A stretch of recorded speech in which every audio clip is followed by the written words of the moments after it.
This is the Mind of the Meanie. Here are your hosts, the Blue Meanie and Adam Barnard. Peace, world, and welcome everyone to the Mind of the Meanie, your weekly peek into the world according to former WWE superstar and ECW original, the Blue Meanie. We'll cover wrestling, music, movies, sports, and lots of useless knowledge, all contained in the Mind of the Meanie. I'm your tour guide, a remote Adam Barnard, and he is the Blue Meanie. Meanie, what's on your mind? It is hot as all get out, and I'm pretty sure that the devil dragged his nutsack across Philadelphia today. So, in full disclosure, I'm not wearing pants, and I want to apologize. I wouldn't either if I were you. Yeah. It's so fucking hot, dude. Dude, it's fucking brutal. It's crazy hot. Is there such a thing? Is there such a thing as too much air conditioning? At this point right now in my life, I don't think there is. I would kill for at least some air at this point, which is why I'm remote today, because the HVAC system in my house completely took a shit on Wednesday. Right. And it's been a nightmare trying to get this thing repaired. And then on my way to my brother-in-law's house here in Jersey, the AC in my car died. So it's like just taking it from both ends, man. So, yeah. Dude, I just had to get the compressor fixed in my car for the AC, and God, yeah, it was weird. My car was starting making a weird noise. I was like, "Ooh, what is that? What is that?" And, yeah, because as soon as you hear a different sound, you go, "Oh, what the fuck is that?" And my friend was like, "I don't know, man. It might be the tension, whatever the fucking thing is." I was like, "Oh no, don't say that, because that."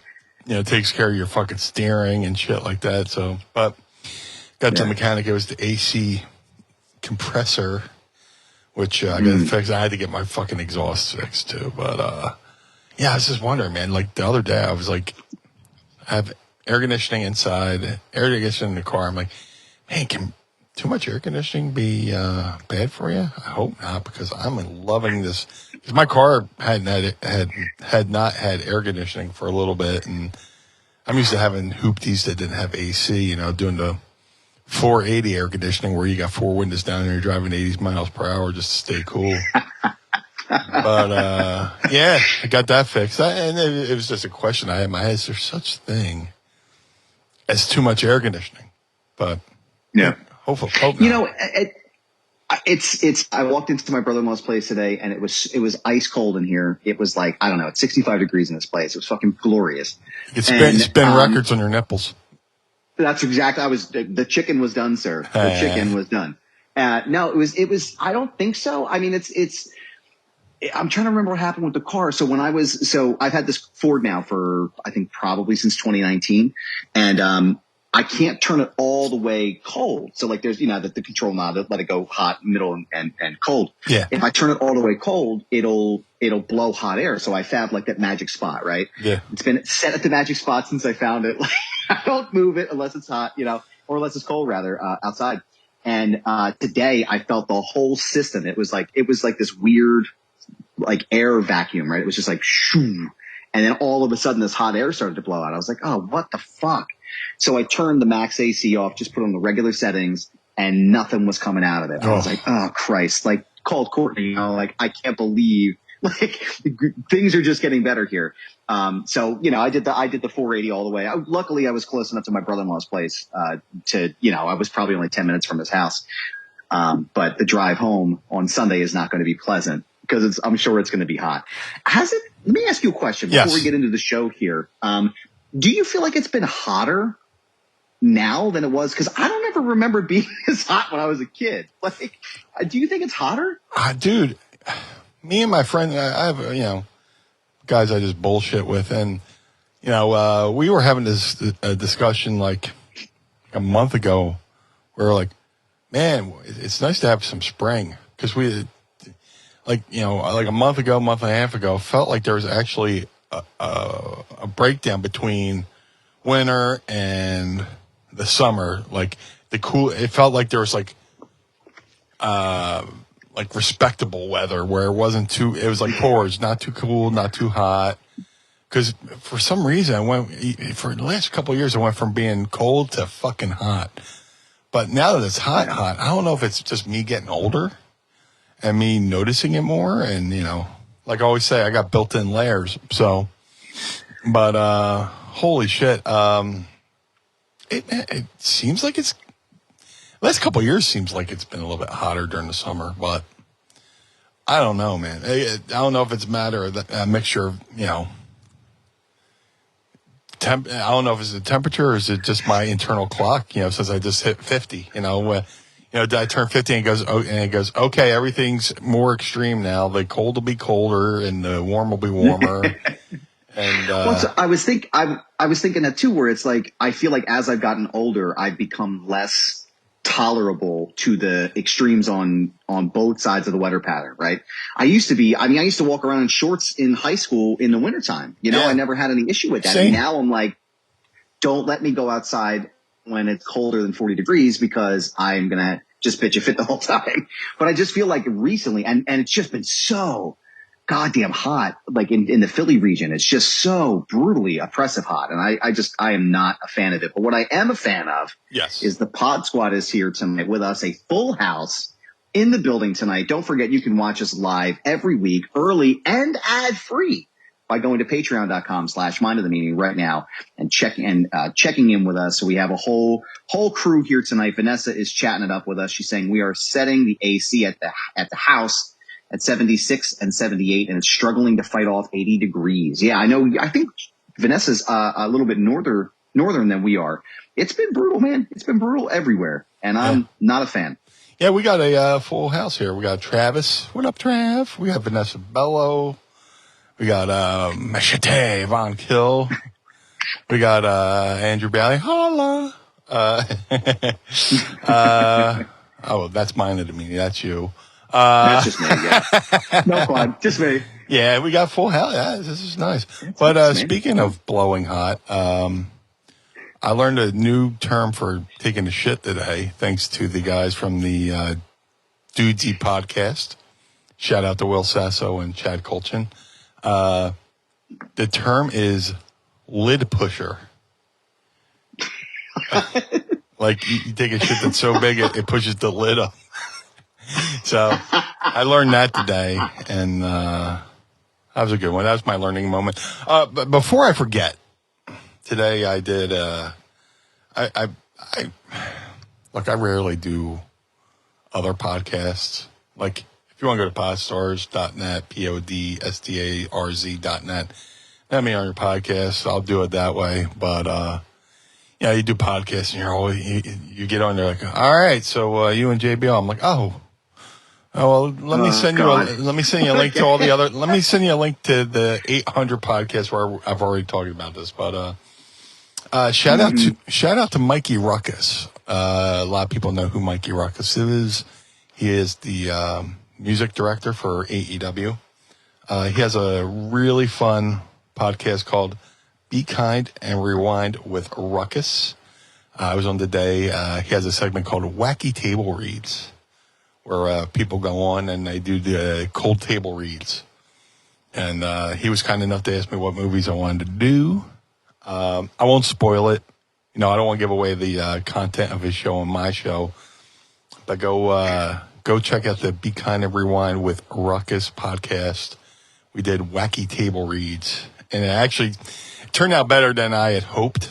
Because, you try to do something, get out of your comfort zone a little bit.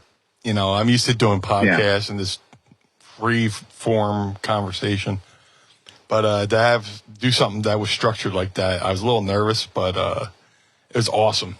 It was awesome. We'll retweet it when it comes out and all that good stuff. But Mikey Ruckus is a good dude. Yeah, I've heard nothing but good things about him. I saw that. Make sure we put it on all the feeds. We'll check it out. I love stuff like that though, when it's just like it's random things that because I love this kind of podcast where it's just it's fun, but it's also like, here, let me have Blue Meanie do this. I love the idea of how that sounds. So I'm looking forward to checking that out. Absolutely. I did send you a video the other day, and it just struck me when you were mentioning this about the JBL story. I saw Stevie on friend of the show, Chris Van Vliet, had him on for a really great interview. If you haven't watched it, go out of your way and check it out. As most of his interviews are, but yes. Yes. Chris Van Vliet is fantastic. Great conversation too. I've had him on Foundation Radio. And Stevie, they asked him about the chair shot with JBL, and I was like, I could just see his soul leave his body. Like, oh God, here we go again. But it wasn't like Chris wasn't doing it in a bad way, right? It was just like, oh, everybody talks about it, and it's funny to see that dynamic where it's like not just you that has it, but also Stevie's like, oh my God, here we go again. So it was funny. It's like time stood still, with that chair shot. And it was just like we've talked about it a lot. And I get it. I'm not on TV regularly like I used to be, and I guess there's only so many topics. But I mean, I could literally talk about anything, especially if it's 80s related or whatever. Like I say, I don't know a lot of things, but I know a little bit about a lot of things. And I get this bullshit. I can bullshit my way through most conversations, even if I'm not well versed on certain things, but. Dude, speaking of things I'm fucking obsessed with now is this whole fucking stuff coming out with the UFOs and the UAPs and stuff like that. And I was going to ask you about that. Dude, I been quietly obsessed with it because much like professional wrestling, if you say, I like professional wrestling, you go, oh, that stuff ain't real, right? You go, I love UFOs. Oh, there's no such thing, right? And it's like, fuck, man. Can I just be around people who like the same shit I like? Can I just be at peace and have a meaningful conversation without having to worry about the first words that are going to come out the other person's mouth if I say I like something?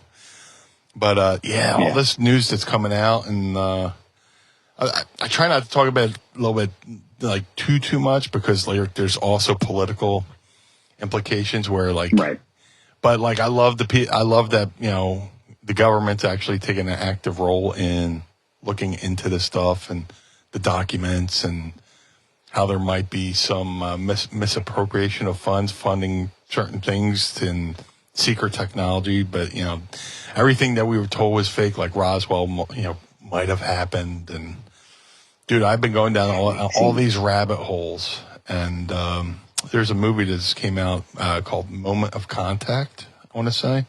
By James E. Fox.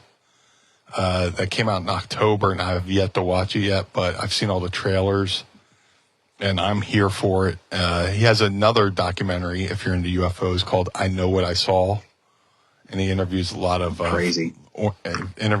former military people and stuff like that. Moment of Contact is about like this incident in Brazil. It was basically Brazil's equivalent of Roswell, but it was in 1996. There was a crash. Supposedly there were some survivors of the crash, as in people from other fucking planets that were seen, and the government swooped in, and the military swooped in and did what they do. And but yeah, I'm going to go watch that. I just got a copy of that. And he also did a great documentary I watched a couple years ago called The Phenomenon. And I'm going to go. I just watched an interview with James E. Fox on the Concrete podcast, which is a pretty good podcast. And he said if you get it on Vimeo, you get like 3 hours of bonus stuff. So that'll be that'll be my next couple weeks, because I'm into all the UFO shit. I'm into all the paranormal ghost shit. It's just I've told the story on the show before how I believe I've seen a UFO back in August 83 in Margate, New Jersey. So, yeah, man. How about you? I mean, what's your take on all of it?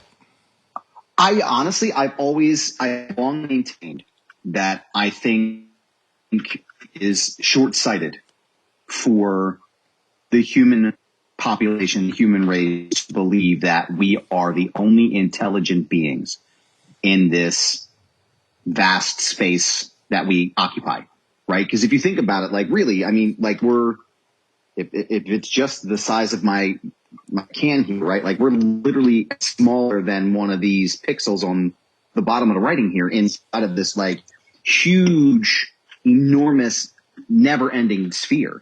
And I think that if we are to say that, like, if we really genuinely believe that we're the only intelligent life here, I think that's crazy. I think it's insane to suggest that. I'm skeptical for a long time. Like, I think definitely that I'm more of a realist. I need to actually physically see something to like really believe it. But the more time passes and the more things, like, especially with the stuff you've been sending me, because I've been following this a lot too. I started following it again, like when Tom DeLonge from Blink 182 started talking about it, and it started to get like real, like, oh shit, I didn't know this part, and oh, I didn't know all of this. And now that I'm starting to read it and see more of it, I'm like, wow, this really could be a thing. And, like I said, not to get political or anything, but like, it doesn't surprise me that the government would hide something like this, and that they would attempt to keep these things quiet. I guess the question for you would be, yes. Do you think, and I'll give you my answer after you answer, do you think that the human race in general could handle the knowledge of finding out that we were not the only intelligent life in the universe? Like, what do you think would happen? I've always been the believer that, like, if you, I'm trying to, I believe that, well, first off, it appears to be that the Pentagon is, like, keeping all this hush-hush from the Congress and all that stuff. And Congress is like, all right, enough of this, because, every audit the Pentagon's had, like, billions of dollars have just mysteriously disappeared. It's like, oops, I dropped it in the toilet. I forgot. I don't know what happened to it. Yeah. Yeah. Like, they passed a check around for dinner. Oh, I forgot my wallet. Shit. Yeah. But I think if we came out and said, oh yeah, there's people living elsewhere, how does that affect people's religious beliefs? True. But also, I mean, if you're super religious and it comes out that, there's life on other planets, you can easily say, well, God is everywhere, and God created those beings too. So who knows? I don't know. With all the crazy things that have been happening, I don't think people would be as affected today as they would be, like, in, say, the 80s and 70s, where there wasn't this overstimulation from social media. And, a UFO could probably land on the ground and somebody probably no-sell because they're too busy looking at an Instagram fucking thing. You're just like, I'll get to it, Because hold on. Yeah. I got you. Yeah. It's already noticed. It's like social media has kind of killed the art of having a conversation where I'll be talking to somebody and you could tell that they're waiting for you to finish your sentence so they could tell you whatever they want to tell you, and they'll even, like, jump over whatever I'm trying to say. And it's, you know what? Sorry I bothered. But, like, I think the same thing would happen, like, if a UFO landed in somebody's, well, I wouldn't say, we had that Vegas case where the guy said he saw something. So, and he seemed like a young guy. So who knows? It's trying to predict all this stuff is crazy anyway. The Vegas video and the 911 call and the body cam footage of the guy describing that felt real, just, and there's actual markings on the ground and stuff like that. So, dude, I am here all for it. This has been one of the things I've followed my entire life since I saw that thing in New Jersey. And, you start, you watch, as a kid, growing up in the 80s, you would see the show In Search of with Leonard Nimoy. And then they would talk to people who saw, Bigfoot and UFOs and this, that, and the other thing. And, I'm excited. This is like Christmas for me. Just waiting for, they said they're going to have some more hearings at the end. Shout out to Rep, I want to say Burchett from Tennessee. He said he's been on the news saying that, they're going to have people come, and if they refuse, they're going to do, there's some people who might be getting cold feet, so they might do the, power of subpoena, so they have no choice to come. So I'm looking forward to seeing what, I'm sure that it won't be live on TV. I'm sure it'll be behind doors, but I'll be excited to see what the findings are that comes out in the aftermath, so to speak.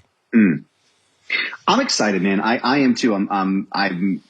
It's something I've been interested in, sort of ancillarily, if that's a word that I can use here on the program. I think I made it up. I don't know. But I'll allow it. I'll allow it. I've been fascinated by it because I love the idea of space. Like when I was a kid, I wanted to be an astronaut. That's what I wanted to do. I just love the idea of space and the vastness of it and what else could potentially be out there. So I think it's cool that they're finally starting to explore this in like a real meaningful way now, instead of just being like, y'all are crazy. Like just go to Roswell and have a party. Like it's mainstream now at this point. And it's something that is, becoming even more vocal in a lot of like, I'm surprised too, again, not to get political, but like this particular conversation seems to be very bipartisan in nature, where they're like, why are we spending so much money on this particular, like almost like a hush thing, right? Where is it all going? And what exactly are we doing here? Because there's a lot of secrecy that's involved in this and no one's really said anything. Right. And I think that especially, and I agree with that too, with your analysis as far as like social media, like not being able to have a real full, to use a Nick Kahn term, robust conversation about anything. People are just waiting to jump all over the next person. I think it's great that they're having and targeting these folks and saying like, listen, we really need to discuss this, and that it's actually going to be brought into the light. I don't know, man. I go back and forth on it, because I think that if you would have asked me in the 90s, during like pre-Independence Day, right? Which is, the big, like crazy, the aliens are coming to kill us kind of movie, I would have said, I don't think the human race is ready to, like, I don't think they can extrapolate that. Like, I don't think they can wrap their minds around something where people, or that there is intelligent life outside of our world. Now, I think it's definitely a possibility. I think that I think social aspects has also kind of broken down those barriers for people, if that makes sense. It's become something where, people don't necessarily feel afraid to talk about those kinds of things, if it's any sense. I'm trying to find the right way to describe it. Like, right. I feel like I think that social media has allowed people to have more open conversation and more dialogue without restrictions. And I think the alien conversation is definitely something that it benefits from that. So I think now, especially in our generation and our age range, and even the younger kids, I think people are more just like, I think it would be more of a response like, yeah, whatever. Like, okay, yeah, great. We figured that. And now it's here. So, Machete also said it was the aliens. I think it was. And I think the Pentagon is watching us. Yeah, probably. So I think, we just have to be a little bit more ginger about what we say. No, I agree. I'm super excited. I love all the stuff that you sent me. I watched that what is it, News Nation clip that you sent me? Yeah. The other day. Yeah. Have you watched the David Grush interview with Ross Coulthart? No, but I will definitely put that on my list of stuff to watch. I'll have to say it was David, done for I think it was done for News Nation. David Grush, former intelligence agent in our government, has clearances that most people don't have. And he sat down with journalist Ross, sorry, first day with the new mouth, Ross Coulthart, Coulthart. He's a journalist from Australia, and he basically laid out what he basically laid out what he's legally allowed to say. And he's like, we have vehicles, non-Earth origin vehicles. We have non-Earth origin beings, and it's a very fascinating interview. And if you're into if you're into the ufology like I am, seek it out. I think it's on YouTube. News Nation aired it, and Ross Coulthart's doing an amazing job. He's been leading the charge in the world in ufology, UFO reporting. And he's got a good podcast called Need to Know as well. That's, talking about all this stuff. But, yeah, I send you if I get something, there's like a crew of people. I'll just like send. And, because I don't want to find the friend that goes, oh, come on. And then I can't be friends with that person anymore. So, Yeah, but, no, you don't need that. You don't need that kind of negativity and hatred in your life, sir. I do not. We're past that now. I like what I like. You don't have to like it, but don't tell me it sucks. And then we can get along. I'm 50. I don't have much left. Come on, I like my things. I like my wrestling. I like my comedy. I like music. I like video games. I got the new MLB The Show, by the way. It was pretty good, and I'm digging that. Even though it's for not to get off the UFO thing, but I've been playing MLB The Show for forever. But I'll play a couple years in a row, and I won't get the new one. And then they made it to where my main thing on there is MLB Road to the Show, where you create yourself and you go through. So I was having this monster fucking career, and I waited too many. If you go from say MLB The Show 19 to 21, you can carry that shit over. But I've been waiting for 2023, so. Now I got to start all the fuck over again. I'm back in the minor leagues with the Reading Fighting Phils. So, but yeah, that's been my new thing. MLB The Show, UFOs, ghosts. Madden kind of sucks, but what are you gonna do? And yeah, that's my life. I've heard that though. Yeah. I've heard that Madden is kind of the. I've heard that Madden is kind of the shits. My brother Matt from Dover talks about it a lot, where he's just like, "This is why do we need to have a new game every year?" And I think we mentioned this on a couple weeks ago too. You could just easily do a downloadable pack, where it's okay, well now your rosters are updated and the game engine is the same. But no, but I agree, dude. I think one of the hardest things recently for me has been the fact that people just shit on stuff, it just feels unnecessarily negative. And I don't like that. I like things. If it's not something I'm necessarily interested in, I think that I'm finding as I get older that people who are sort of gravitating towards being a dick about things that I enjoy, or still, I had a situation the other day. Where something like that happened, and it was I don't have time for this. I want to be surrounded by positivity. I want to be surrounded by things that I enjoy, people that I want to spend time with. I don't need you to judge something that I like because you think it's corny or weird. I don't like that. So I agree with you there, but I don't know, man. I want things to be positive. Man. Yeah. So much same. shitty things going on all the time. I see people on their social media feeds, and it's always I'm going to say this thing to cause an argument. Or, oh, man, I'm just trying to have a lively debate. For what? Are you running for office? Let's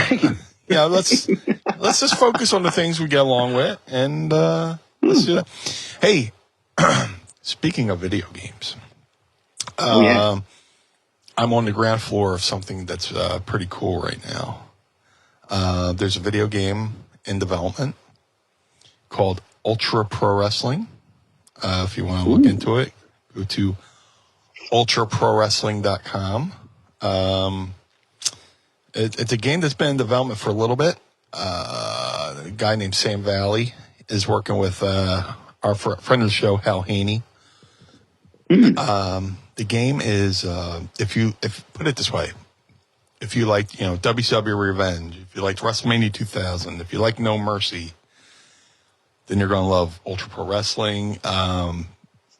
They reached out to me about joining the game. So far it's me, Raph. Who else did they announce that I don't want to blow the cover? So I know the other guys. I know the other guys that they've asked to do it. But what the game is going to be, it's going to be along the lines of No Mercy.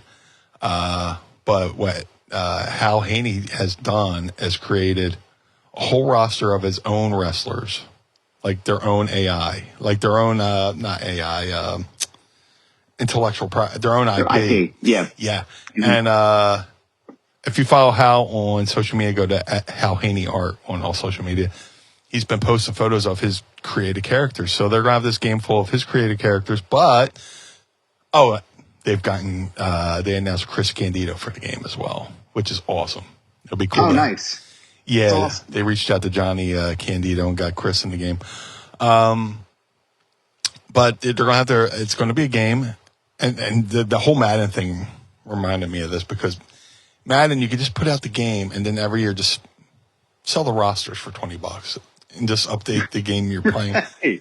So, and that's kind of what they're doing with Ultra Pro Wrestling, where like you buy the game, it comes with the their created wrestlers, but then there's freelance wrestlers, which would be myself, Wrath, Chris Candido, and a bunch of cool fucking wrestlers that you got lined up for this thing that I can't wait. I think they're going to make an announcement every like 2 weeks of who they've added. So, but go to ultraprowrestling.com. Follow their YouTube. Sam Valley does developer live streams every 2 weeks where he takes live questions from people on where the game is at, and he's very upfront and very transparent on where the game is. And I've been fortunate enough to see some of the behind the scenes stuff, and I have such a nerd boner for this game. They on their YouTube they posted like they're gonna have like their versions of well-known arenas without calling them that. Like, so I saw what they're going to do with their version of the Mid-Hudson Civic Center in Poughkeepsie. Oh man, and fucking awesome. So look out for that. Ultra Pro Wrestling. Let me see. What is their Twitter?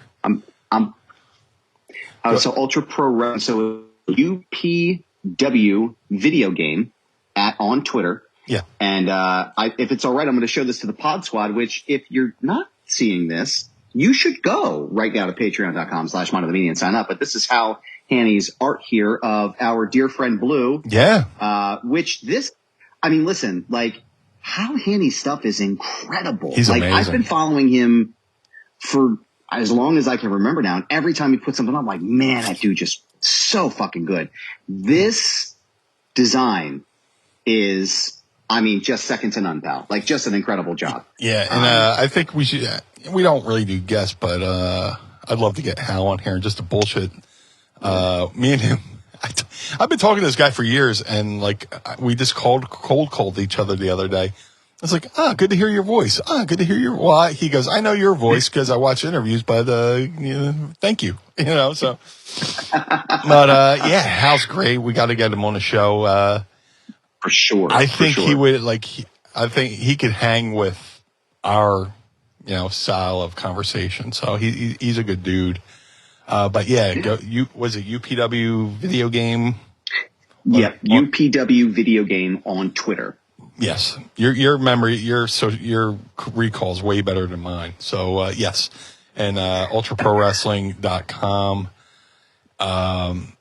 They release these cartoon images, Hal does, but then like I've been seeing some of the 3D modeling that they're doing for this game, and it's fan-fucking-tastic.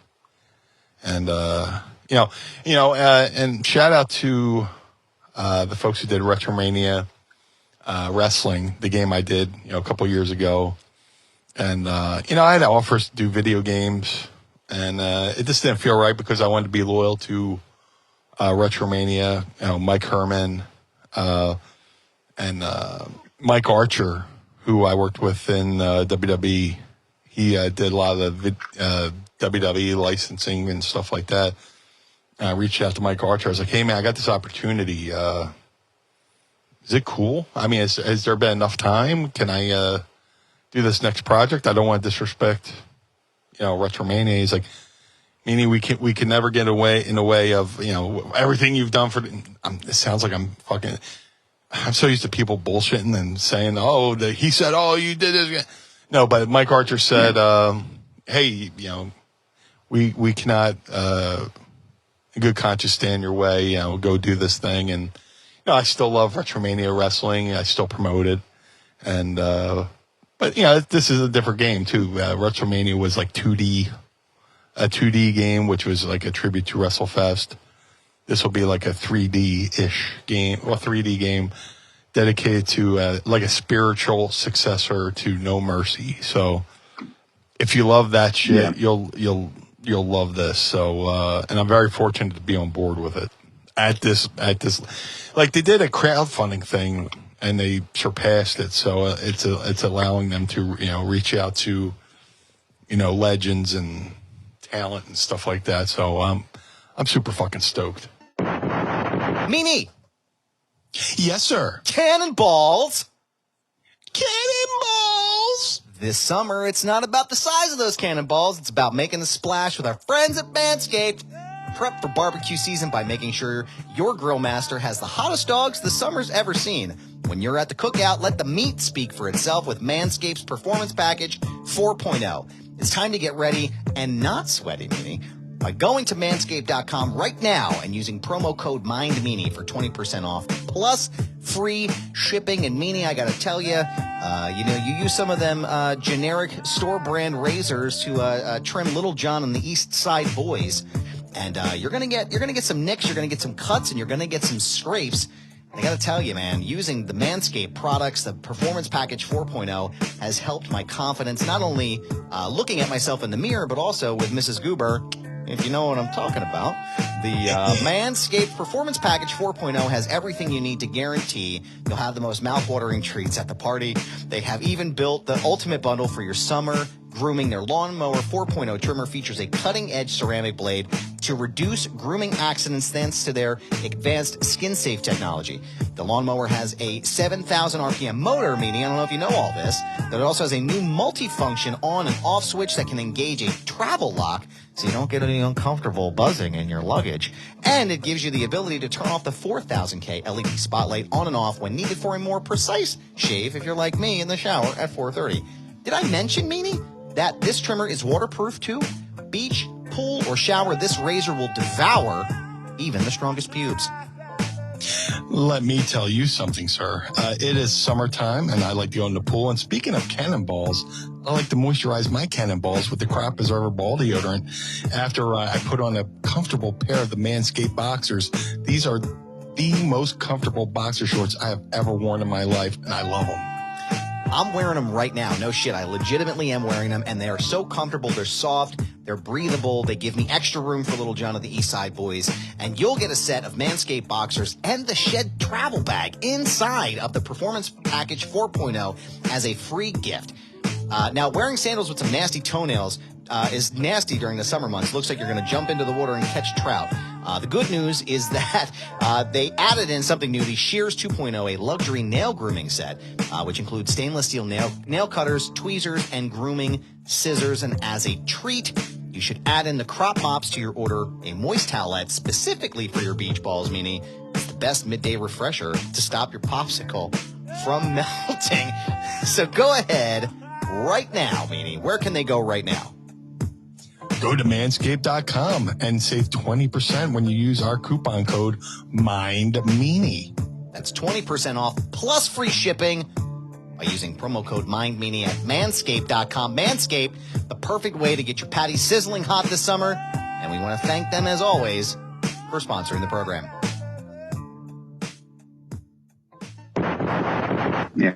I'm looking forward to seeing it come to life. I've been following, I think if I recall correctly, I've noticed that Hal has been, over the course of a little bit, he's been posting these characters that he designed himself. And I just connected in my head when you said that. I was like, oh, shit. And Machete said something in the chat here, too, about how great they look. And I was like, wow, this is a very unique, inventive, like super cool gimmick. So I'm really looking forward to seeing this. So again, don't forget to follow them, UPW Video Game. And I would love to have Hal on the show just to pick his brain about, just the art in general, like where I have a photographic eye, but I can't draw shit. So I love being able to sort of pick that part and talk to him about that. But I couldn't draw I couldn't draw bees with honey, just I couldn't draw flies if you dipped me in shit. And that's why I admire his artistic ability. But he's got this drops on Monday.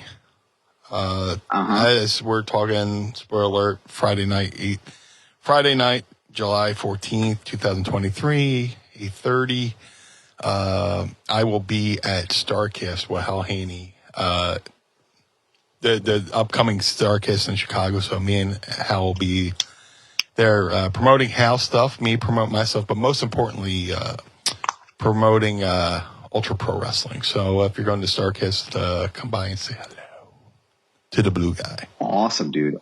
Yeah. Awesome. Make sure we amplify that on our social media pages as that starts to unfold there. Starcast is a wonderful event.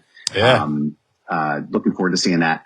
I love all of I'd love to go back and talk about paranormal and alien stuff all day, but looking in the chat here, everybody is like, it was I want to believe, and, I love paranormal stuff. It's just cool. Like I said, it's mainstream now, and it's really exciting to see these things. Paranormal stuff I kind of was back and forth on for a while, I'm a realist. But I think, did I ever tell you the story about what happened to me at the Penhurst Asylum probably about 10, 11 years ago when I was in college? If you did, forgive me. But for those who haven't heard it on the podcast, let's refresh them. That sounds good. So I was, in college, college radio, 91.7 WCOR Westchester, The Curve. And we had, an opportunity to do a lot of really cool things. Like, we had a bunch of profile interviews, and a lot of the local places in Chester and Delaware County started reaching out to us to do events. So we got to do this event. We got to do this late night private tour of the Penhurst Asylum. Awesome. And it was super dope. And we got to go and access areas that are not accessible to the public. So we got to go to a lot of the infirmaries and some of the medical wards and a lot of these different areas, the bunk beds and stuff. And a lot of the stuff is still in this place. And we were recording. So we had a bunch of, recording equipment, our phones, and a couple of guys had video cameras and stuff. And the footage still exists somewhere. It used to be on YouTube. I don't know where it's at anymore, but, a lot of the equipment we were probably into the first hour. And a lot of the equipment started to get sketchy. It would our phones would beep, or the video camera, you would see, you have one of them flip out Jones on the side here. Yeah. And the footage would it would flash white. And when we went to play it back, it would slow down, and it would pull back, and it would come in, and it was pull back, and it would was real janky, right? So a bunch of us, we took different directions. There was 2 video recorders. So we're all right, well, half of us are going to go this way, and the other half are going to go the other way. And so we walked down this long hallway up on the top floor. It was me and Jake Summers and a couple of, 2 or 3 other of us. And we're walking to the end of the hallway, and it's this opening, and there's this real narrow staircase that kind of goes down, and there's this real weird space, right? And I'm feeling super weird, right? It's cold up there, and it's not that cold, right? It was maybe the end of September, early October. It ain't that cold out. Yeah. And I got this weird chill, imagine you're in your foot goes numb and your entire body feels like that, right? Yeah. And all of a sudden we started to hear this loud rumbling. I'll never forget it. It sounded like a locomotive coming at us, but it sounded like rubble. So I was like, yo, fucking book, right? So we took off running down the hallway because I thought the ceiling was coming down. And we're running, and we run into the group. We're screaming, what the fuck is going on? So we walk back there, and they're like, what the fuck was that all about? Right. And we heard at the same time, I heard people, I heard the wall pounding, right? And if they were on the other side, if it was a big C, we were here and they were here, and there was no way we would have been able to hear it. And it was the craziest experience of my life. And a lot of the footage, the sound was off. There was at least 30 minutes of what we did that was completely missing from the tape. It was crazy, man. And it was just this very unique experience where we were wow, this is really something, it sort of changed my perception in some ways about the paranormal stuff because, again, being a skeptical person, I was like, well, maybe, I don't know. It's not that I wasn't interested in it. It was just well, I don't know how that works kind of thing. But after that, I was something crazy happened in this place, something very bizarre that I can't explain. And it was just a really crazy night, but also a cool night to be able to go and experience that, kind of in real time. But That's awesome. Yeah, not pleasant. Yeah, dude. I wish awesome for me. I wish I could find the video footage. Yeah. I mean, it's like looking back on it, it's cool. I know that, I used to be for a while, they did a spot with us on the Travel Channel, which is like, it was sort of the same thing, right? Like somehow we got linked up with the Travel Channel, and, it was a Halloween creepier, Halloween scary or something like that, where they went to all these different haunted places. And I'm in, like, they interview me, and you can see me just like screaming. the Penhurst Island, they do a great job over there every year with their scare fest and stuff, like their haunted house attractions. They do an incredible job, and it is scary as shit. And I got the shit scared out of me, and it was like, you know, like it was just watching me scream on the video is hilarious. But so every year I would get texts from people like, "Oh, dude, I saw you on the Travel Channel. Did you know you were on there this year?" Yeah. I was like, "Yes, I was there." You know, that's awesome. I was there. So no, it's cool, man. I wish we could do something like that again. I'm sure the two of us, we could probably finagle our way into, you know, going into some of those spaces if you were interested. But man, it was. We had the moment. we had the right here in Philly. We had the Eastern State Penitentiary, which I did a ghost.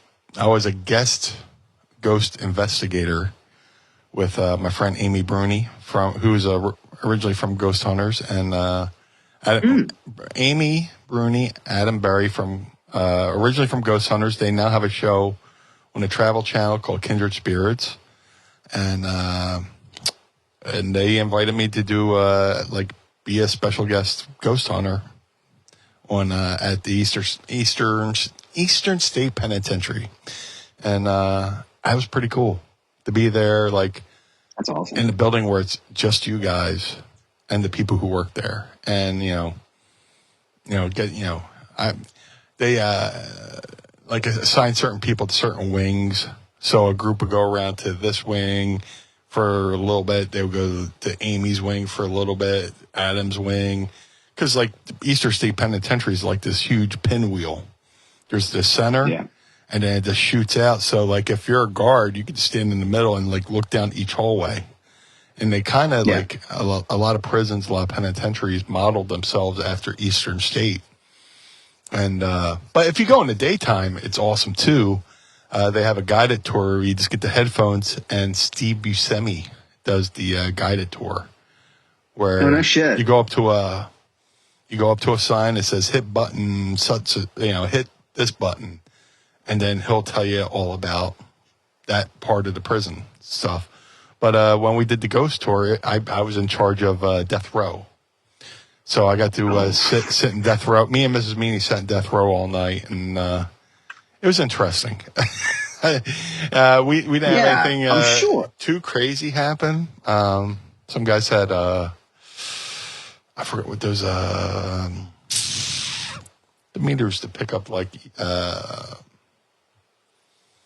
electromagnetic fields and stuff like that. Yeah, so some people got a little bit of hits on that. Yeah, like the meter readings. Yeah, but it was cool to be asked to do that. It was fun to do it, and just something to be cool enough to say, I got to be a ghost hunter with the ghost hunters. That is pretty cool, though. No, I'd be interested to sit in the. It's something, I don't know, maybe it's more morbid for me, but like I would just be interested to sit in that space just to occupy it, just to be like, okay, this is, like I know nothing's going to happen, like as far as like me getting, on death row or anything, but like just to sit in to occupy that area where like so many people probably sat for the last couple minutes. And I don't know, that is pretty cool, man. That's a pretty cool experience. Machete is saying in the group chat, she wants us to come to Northern Michigan, which I've never been to Michigan. I would love to go. I'll take you out to, and I'm probably going to butcher this, I'm sorry, but it says Pear Cheney. It's a legit ghost town. We've seen and heard some unreal stuff out there. Awesome. I'm down. I've been, when I first started my career, it was in we went up to the Upper Peninsula for like a couple shows. I forget where it was, but I think the furthest north I went, I can remember, was maybe Port Huron, been to Flint, Michigan. But then we drove up the Upper Peninsula, which just felt like forever. But it was cool, And hey, I was a kid just like learning to wrestle, and you go to a show in the Upper Peninsula in Michigan, and you're watching Sabu wrestle Too Cold Scorpio in front of like 20 people. I was like, oh, it's pretty cool. I would absolutely love to go to that and check it out and experience that. Machete, we'll talk offline about that. But Meanie, I have a question for you, sir, if I may. Oh my God, yes. Sorry. That was weak. I apologize. Are you ready? Hey, listen, I got some seltzer coming, so you know they're going to be coming in hot and ready, sir. Yes. But the next part of this hot and ready thing is, are you ready to ask Meanie? I would love to. It's time to ask Meanie anything. Ask me something. Don't forget, tweet us your questions using the hashtag AskMeanie, and you may hear them on the program. I'm going to jump into the Pod Squad questions real fast because we got some paranormal stuff, which I love, guys. Love it.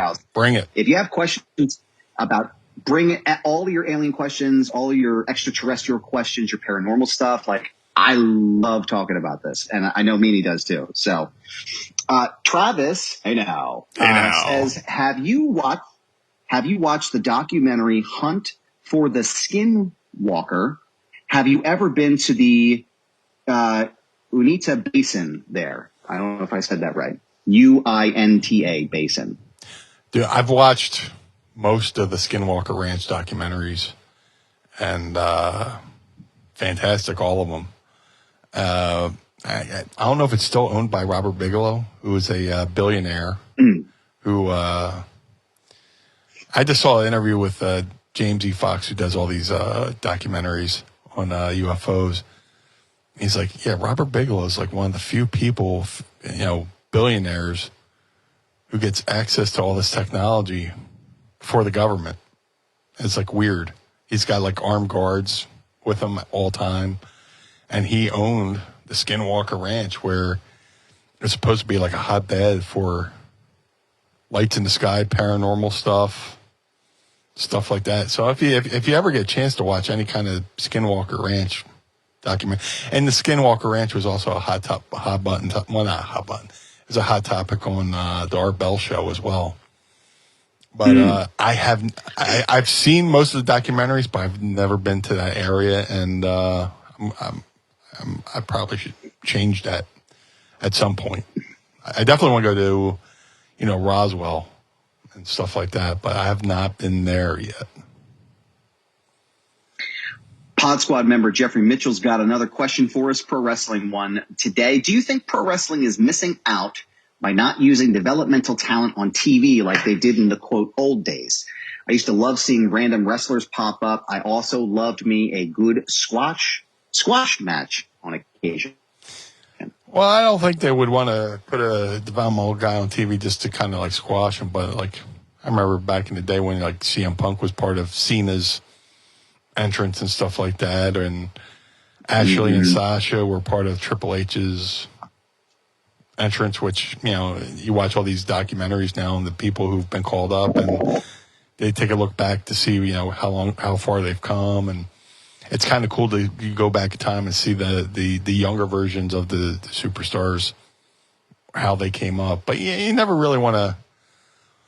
I mean, I'm sure eventually everybody comes through and does like a couple squash matches here and there, like when Moxley came in, did some TVs and stuff like that, and they flash back to before he was Dean Ambrose and stuff like that. I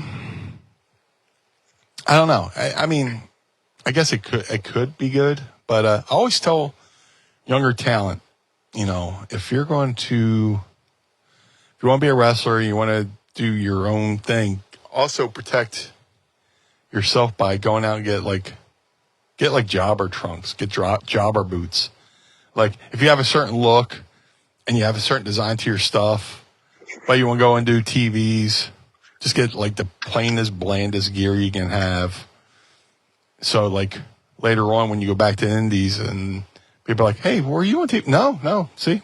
My gear's, all different, something like that, but I guess they could benefit from it just to get the experience of working with talent, but everything is so scrutinized now and under, back in the day, and on the network somewhere, there's, footage of Hacksaw Jim Duggan doing jobber work, But and then when he came back around, nobody went, "Oh, there's that guy who was a jobber a couple years ago for WWE." But now, like if you go out and do jobs, TV, and you get that the Scarlet J put on you for jobber, just it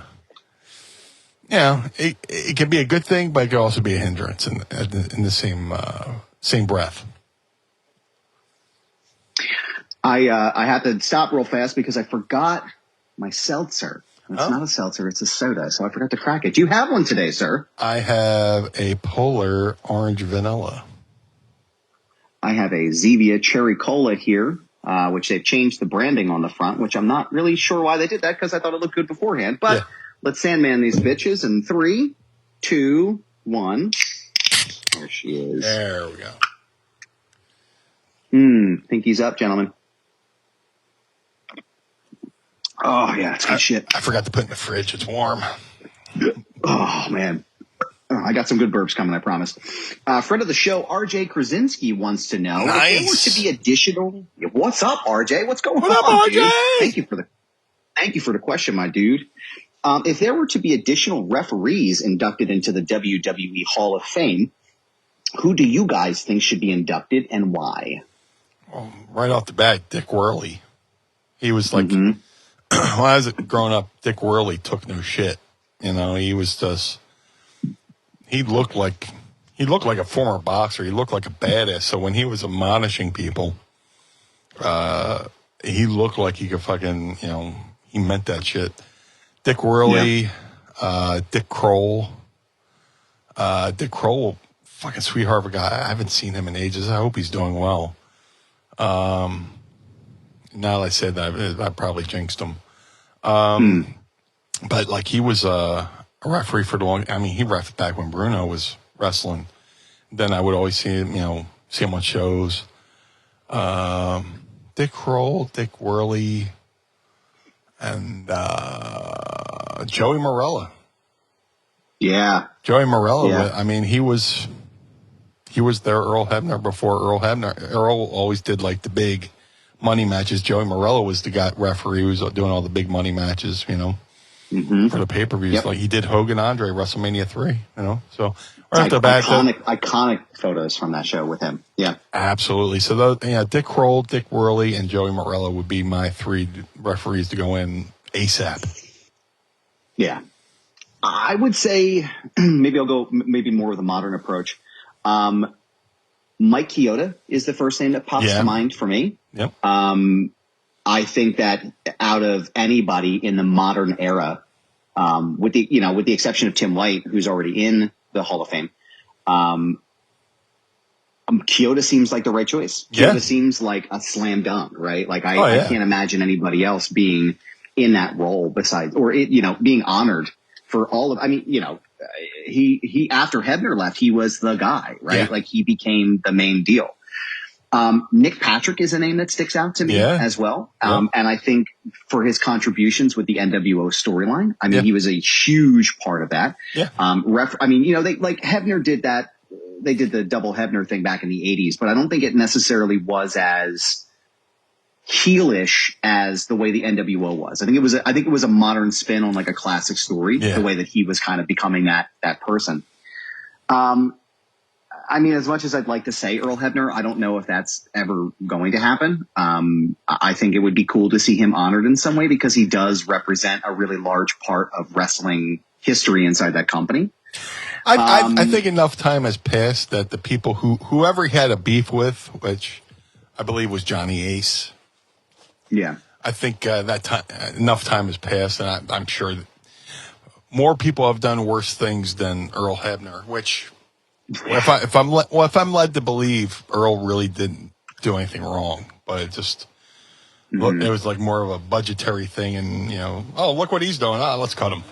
So right, and got a bad rap on it. That's so yeah. Maybe, you know what? Then fuck it. I'll say Earl Hebner, Mike Chioda, and Nick Patrick. Travis in the group here said Jimmy Corderas. Absolutely. I think. I think. Oh my God, dude. Vanessa just said too. Thank you, Vanessa. Charles Robinson. Yeah. There's so many deserving referees that I feel like, there's a way, and you can speak to this better, but I feel like there's a way that that a good and a great referee makes themselves almost invisible, but in a way that they're still visible, right? And pro wrestling people, I feel like, understand that when you're a fan of wrestling, or if you've been in the wrestling business, you understand that dynamic where it's like they're there, but they're not really there, and they're helping to tell that story. And I think, Charles Robinson and all the folks that we mentioned definitely meet that criteria. So hopefully we see more coming up soon. Oh, absolutely.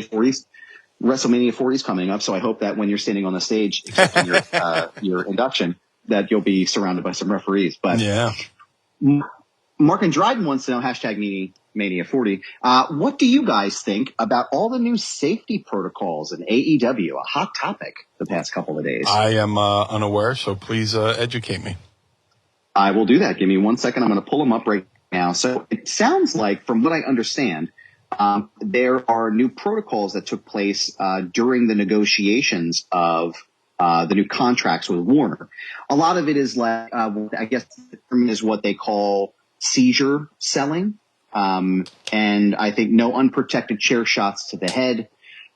There are specific, let me see here, I'm pulling it up right now. Excuse me, there we go. Yeah, no unprotected chair shots to the back of the head. This is all broken by Fightful Select early Thursday.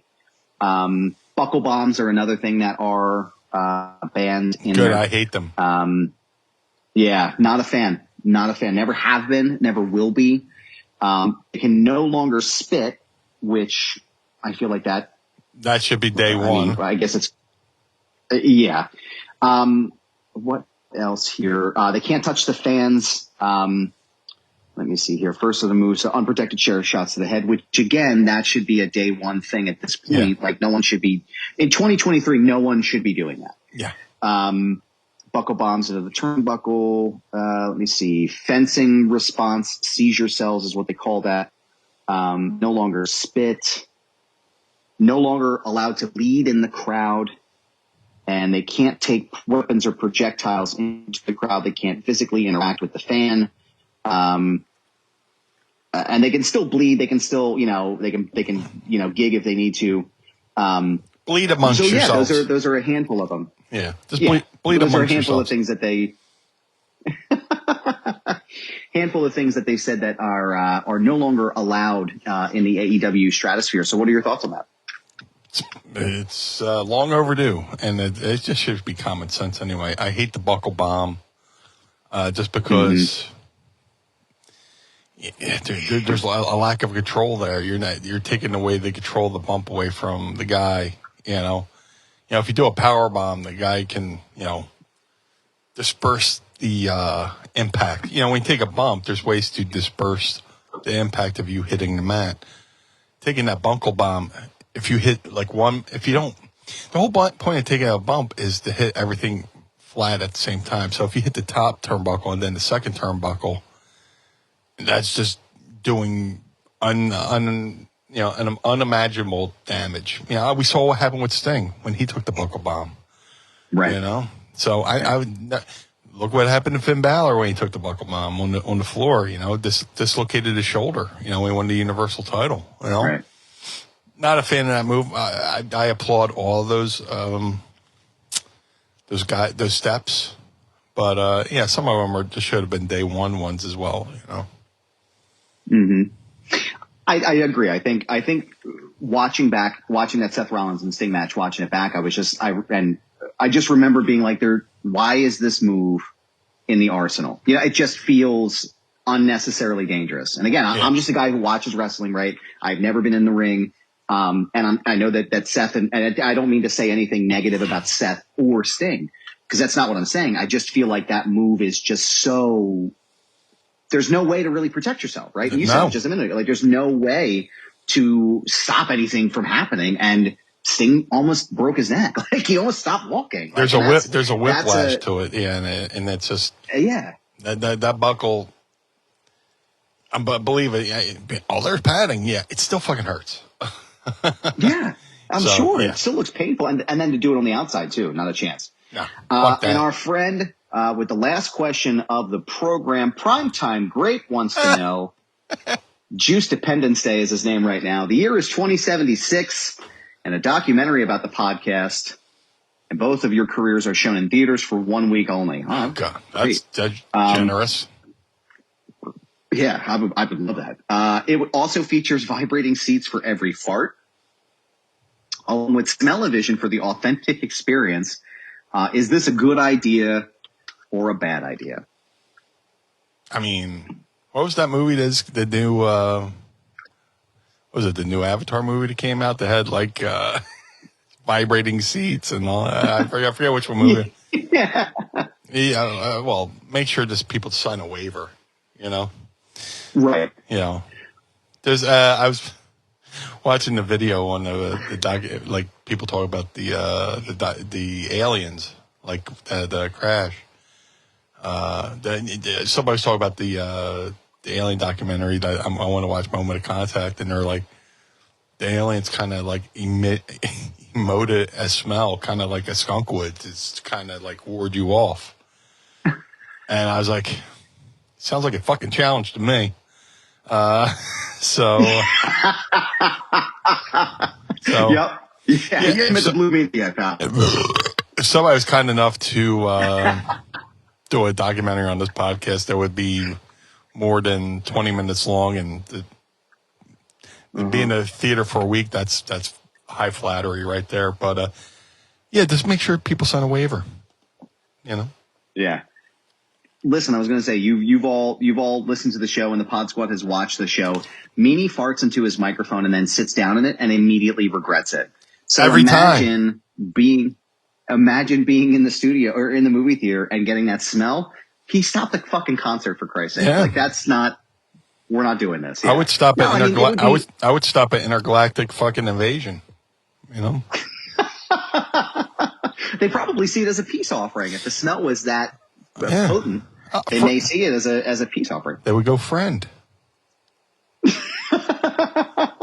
Well, Meanie, my friend, I am so glad to do this program with you sir. Each and every week, sir. Likewise. And we thank you all for these questions as well. Again, don't forget to tweet us using the hashtag AskMeanie, and you may hear them on the show each week. And I want to thank the Podbot again. Y'all have been popping off here tonight. It's been fantastic. Thank you so much for joining us. Meanie, where can everyone keep up with you outside of the program and on social media? If you would like to follow the Blue Meanie on all forms of social media, Twitter, Facebook, Instagram, TikTok, and now Threads at Blue Meanie BWO. If you would like to support the Blue Meanie, go to prowrestlingtees.com/Blue Meanie. If you would like to support Mind of the Meanie, go to prowrestlingtees.com/Mind of the Meanie. Collar and Elbow, the wrestling brand, go to collarandelbowbrand.com, use coupon code Meanie, or use coupon code MIND and save 10%. Shout out to Rod Hicks over there at collarandelbowbrand.com. MadCatBeardCare.com. Go over there for the Blue Spruce Beard Oil and Balm. Shout out to Josh Thornton doing an amazing job over there taking care of the kitty cats. Every penny you spend over at MadCatBeardCare.com goes to take care of the kitties. If you're a cat lover like myself, go to MadCatBeardCare.com. The Figure Collections Bone Crushing Wrestler Series 1 variants of the Blue Meanie are available now. All Series 1 can be ordered right now at shop.figurecollections.com. Again, that's shop.figurecollections.com. To have the Blue Meanie on your podcast, go to podstars.net, PODSTARZ.net. To have the Blue Meanie on your podcast. Shout out to Jim Nilsson. My boy Jim over at glaciersofice.com. Jim made a 3 of 3 only handmade custom BWO Air Jordan 1 sneaker for Stevie Nova and myself. Each pair takes Jim about 50 hours per pair. That's a lot of work. If you want to see these awesome sneakers, follow Jim on social media at GOI Kicks. That's all forms of social media at GOI Kicks. Cameo.com/Blue Meanie BWO for birthdays, holidays, and well wishes. Let's try to make somebody's day a little bit better over there at Cameo.com/Blue Meanie BWO. But most importantly, Mr. Barnard, where can we find you, sir? Well, thank you, sir. I appreciate that. You can find me on Instagram, Twitter, TikTok, and also on Threads now. Officially, this is Goober. Yes, it's my handle. No, I'm not changing it. It's a brand, pal. Feel free to follow. First day with a new mouth, too. Yes. Feel free to follow me and say hello. Don't forget to check out my other program, Foundation Radio, by going to foundationradio.net. Lots of great stuff in there. Coming up, I did an incredible conversation with WrestleTalk.com writer Amanda Savage, where we went through she's also a therapist and a social worker, and we went through all of the diagnoses implications in regards to the bloodline. And the episode's called The Redemption of Main Event Jey Uso. It's an absolutely fantastic episode. I highly recommend you going out of your way to check it out at foundationradio.net. Also, Meanie, we are still completely sold out of the ones on hand that I have. The Adam Barnard Wrestle Buddies are completely sold out here. The only place you can get them right now, very limited quantities left, brothersgaddor.com, the very first Wrestle Buddy with yours truly on it there. They're only 25 made, and there's only 25 in existence, so once they're out, they're out. You can also stop over there and get yourself a Blue Meanie Wrestle Buddy. And Meanie, I'll have you know, you can also get a 2-pack, that's right, 2-pack of the Mind of the Meanie guys here. And you can have your own set so you can sit and stare at us while we record and stare at us while we record. So go to brothersgaddor.com and pick yourself up one today. Go to the FeinbergMethod.com and use promo code Goober and save up to 20% on your entire purchase. Brad Feinberg, my trainer, promotes not just physical well-being, but also mental well-being as well. So the FeinbergMethod.com. 10th Ward Barbershop. My homies out there in Lawrenceville. Where is that? Here we go. On the outskirts of Pittsburgh, you want to go to 10thwardbarbershop.com. And right now, you can actually go and vote for them to be the best barbershop in Pittsburgh in their Best of PGH 2023 awards. So you want to go to pghcitypaper.com and throw Kane and Jordan and the rest of the team over there at the 10th Ward Barbershop your vote. Voting ends on July 30th, so you can vote now and tell your friends to vote for them because they're fucking great. 10thwardbarbershop.com. ProWrestlingTees.com/Foundation Radio, ProWrestlingTees.com/Mind of the Meanie. Pick up a shirt and keep the lights on and hopefully the air conditioning at Casa DeMeanie and the Barnard home for wayward and troubled youth. Patreon.com/Mind of the Meanie. Again, you can join us here starting at just $10 and you can join us and watch us record each and every week. We want to thank our sponsors, Manscaped, this week. For sponsoring the program. And Meanie, we want to thank you for doing this show. I appreciate you, kind sir. And you, sir. Thank you very much. And the Pod Squad as well. For the Blue Meanie, I am Adam Barnard. Join us again each and every week as we take a trip through the mind of the Meanie. Peace.